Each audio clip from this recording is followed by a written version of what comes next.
আসসালামু আলাইকুম। আপনারা কেমন আছেন? আশা করি যে যেখানে আছেন খুব ভালো আছেন।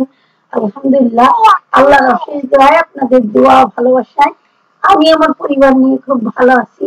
তো আপনাদের তো বলেছিলাম আপনাদের ভাইয়া কক্সবাজার গেছে, তো উনি এখান থেকে শুটকি এনেছে আর এটা আপনাদের সাথে একটু শেয়ার করতেছি। আসলে শুটকি গুলি সেভাবে কিনতে পারি না, আর প্রচুর দাম ওখানে।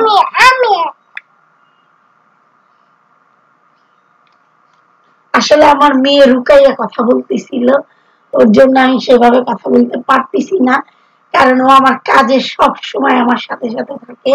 ওর কথাও বলবো।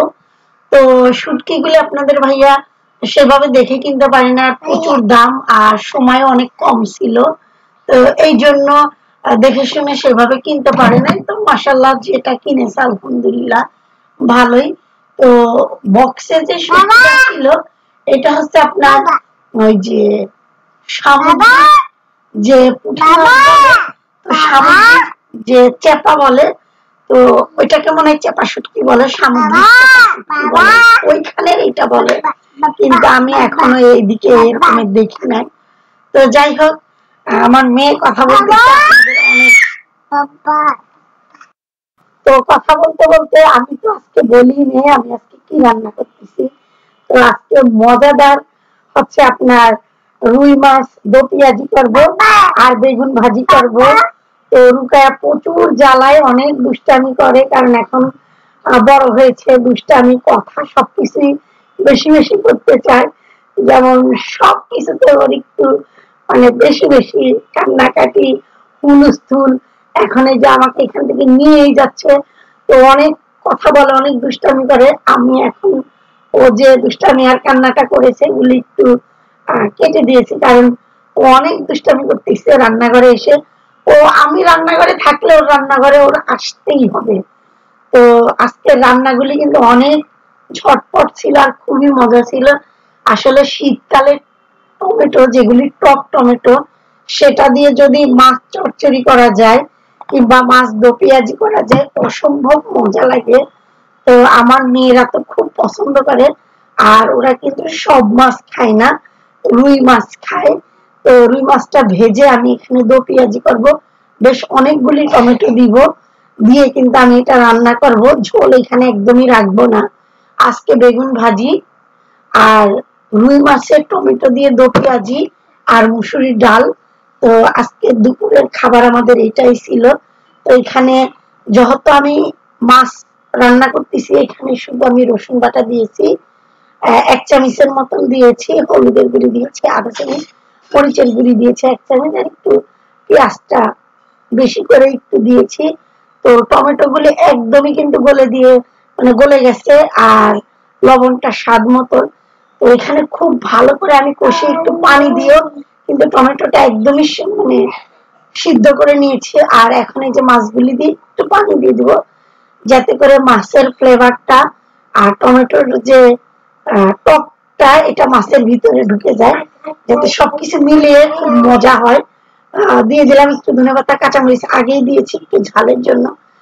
এটা আবার একটু ঝাল ঝাল হলে ভালোই হয়, টক টক ঝাল ঝাল। তো আমি এই জন্য কাঁচামরিচটা আগেই দিয়ে দিয়েছি। আর এটা এখন এই যে ধনেপাতাটা দিয়ে দিলাম, আর অল্প কিছুক্ষণ রান্না করবো, যত আমি মাছটা ভেজে নিয়েছি আর টমেটোটা খুব ভালো গলে গেছে একদমই সুন্দর ভাবে। তো এখন একটু পানিতে কয়েক মিনিট রান্না করে কিন্তু আমি চুলার জলটা বন্ধ করে দিব। আর ওইদিকে হচ্ছে বড় যে বেগুন, ওইটাকে অনেকে তাল বেগুন বলে, আবার অনেকে বড় কালো বেগুন বলে। তো আজকে আমরা ওইটা লবণ আর হলুদ দিয়ে ভাজি করতেছি। ওটা আমি ভাজিটাই দেখিয়েছি, আর এটা আমরা তো সবাই পারি, লবণ আর হলুদ দিয়ে বেগুন ভাজি আমরা সবাই পারি। তো ওইটা সেভাবে দেখাইলাম না, আর আমার এটা হয়ে গেছে।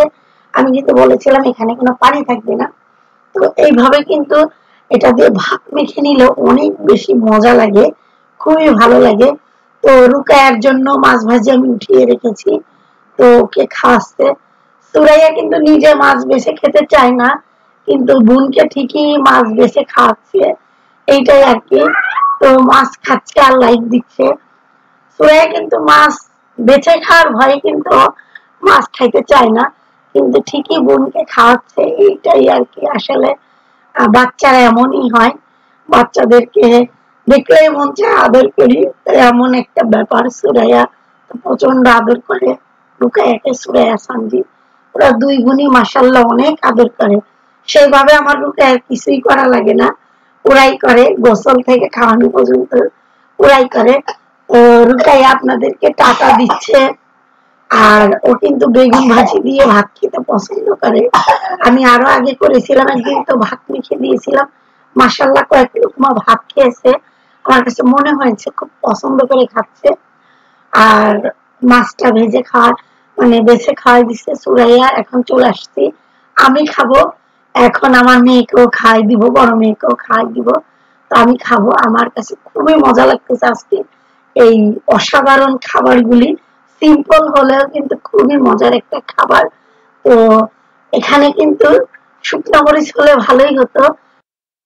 তো খেতে থাকবো, আর আমি আপনাদের থেকে বিদায় নিয়ে নিব। আসলে আপনাদের সাথে কথা বললে শুধু বলতে ইচ্ছা করে, এটা আমার মনে একটা সমস্যা। তো যাই হোক, আপনারা সবাই ভালো থাকবেন, সুস্থ থাকবেন। আজকের মতো এখানেই, আল্লাহ হাফেজ।